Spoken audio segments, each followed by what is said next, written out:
Herkese merhabalar, kanalıma hoş geldiniz.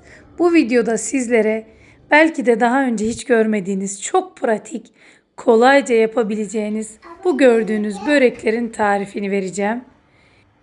Daha önce denemediyseniz mutlaka bu tarifi deneyin ve tarife başlıyorum. İlk olarak böreğimizin iç harcını hazırlamayla başlıyorum.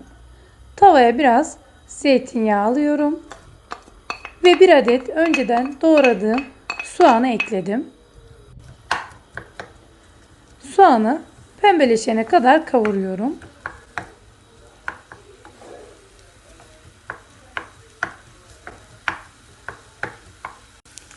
Soğan güzelce kavruldu. Ve şimdi üzerine 2 adet daha önceden haşladığım ve çatalla ezdiğim patatesi ekliyorum. Patatesi böyle 1-2 dakika kadar kavuracağım. Biraz pul biber, biraz karabiber,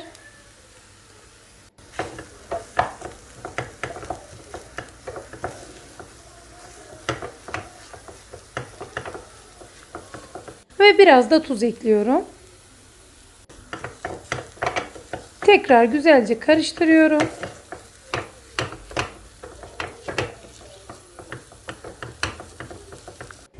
İç malzemesi hazır. Ocağın üzerinden aldım. Ve ince ince kıydım. Birazcık maydanozu ekledim. Maydanozu da karıştırdıktan sonra iç harcımı soğumaya bırakıyorum. Ve hamurumu hazırlamaya başlıyorum. 1 su bardağı haşlanmış nohutu ekliyorum. 1 adet yumurta, yarım su bardağından biraz az su ve yine aynı su miktarında süt ekliyorum. Blenderımla iyice homojen bir karışım olana kadar çırpıyorum. Hamurunda maya yok, bekleme yok. Çabucak, pratik bir şekilde yapacaksınız. Gördüğünüz bu şekli aldığında tamamdır. Ve 1 yemek kaşığı kadar toz şeker ekledim. 1 yemek kaşığı zeytinyağı ekliyorum. Şöyle biraz karıştırıyorum. Ve şimdi ununu ekliyorum. Yaklaşık 2,5 su bardağı kadar un kullandım. Biraz tuz ekliyorum ve 1 paket kabartma tozu ekliyorum.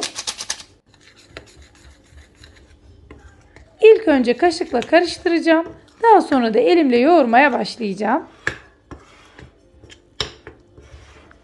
Küçük bir hatırlatma. Videolarımı beğeniyorsanız ve yeni yüklediğim videolardan haberdar olmak istiyorsanız kanalıma abone olup o bildirim ziline dokunmayı unutmayın lütfen.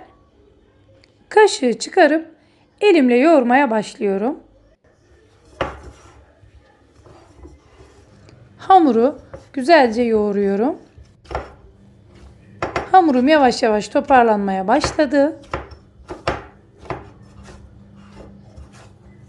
Ele yapışmayan yumuşak bir hamur olacak ve üzerini kapatıp bir 5-10 dakika dinlendirdim.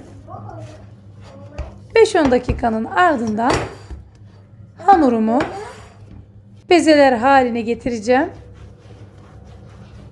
Videoda gördüğünüz gibi bu şekilde uzatıyorum. Tam olarak 16 eşit parçaya böldüm.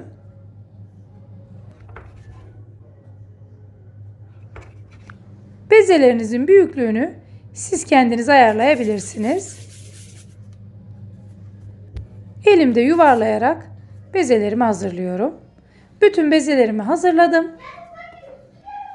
Ve şimdi yapmaya başlıyorum. Böreklerimi hazırlarken biraz un kullanıyorum.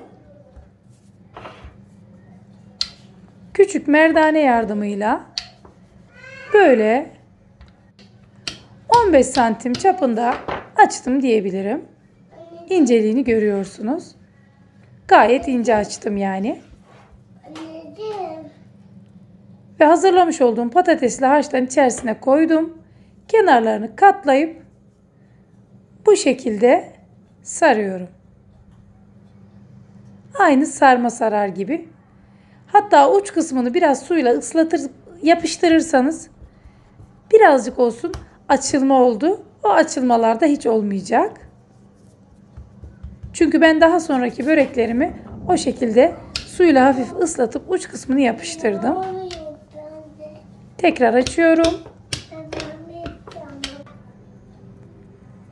Ve yine patates harcından koydum. İç dolgusunu da istediğiniz malzeme kullanabilirsiniz.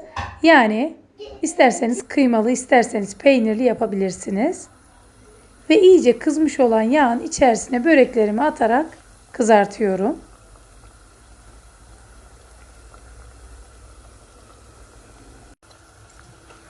Böreklerinizi çevire çevire güzelce kızartın lütfen.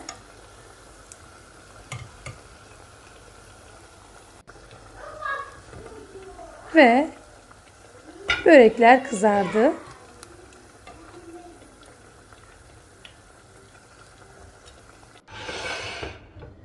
İşte böreklerim yemeğe hazır. Çok lezzetli. Tadı damağınızda kalacak. Farklı, harika bir börek tarifi. Dışı çok hafif çıtır. Daha hala da sıcak. Ve şimdi içini de bölerek sizlere göstereceğim. Ve bu görüntü gerçekten beklediğim sonuç.